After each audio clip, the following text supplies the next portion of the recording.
एक किसान पैदल चलकर अपने खेत की तरफ जा रहा था। तभी उसकी नज़र अपने खेत पर पड़ी। वह खेत के पास जाकर देखता है कि इस साल उसकी फसल बहुत अच्छी हुई है। यह देखकर वह बहुत खुश हो गया।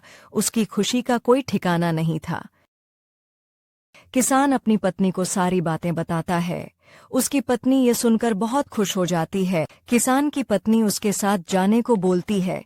फिर वे दोनों एक साथ चल पड़ते हैं। किसान और उसकी पत्नी दोनों एक साथ खेत में पहुंचते हैं। किसान की पत्नी फसल देखकर खुशी से झूम उठती है। फिर वे दोनों घर के लिए निकल पड़ते हैं।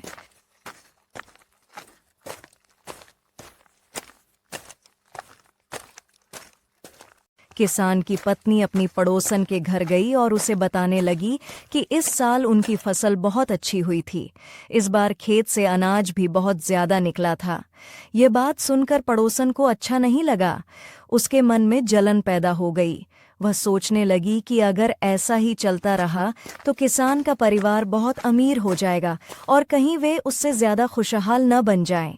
इसी जलन में रात के अंधेरे में वह लालटेन लेकर चुपके से किसान के घर पहुंच गई। उसने वहां रखी अनाज की बोरियों में आग लगा दी और तुरंत वहां से भाग गई। धीरे धीरे आग तेजी से फैलने लगी और देखते ही देखते पूरा घर जलने लगा। चारों तरफ धुआं उठने लगा और आग और भी भड़कने लगी।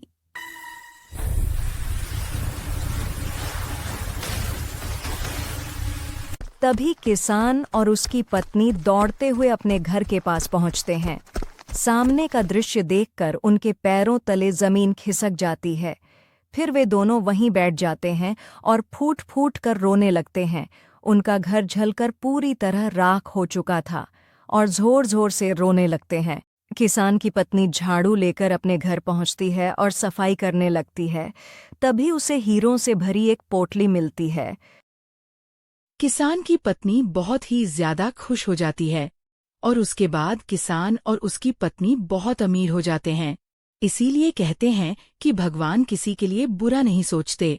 जो भी होता है अच्छे के लिए ही होता है।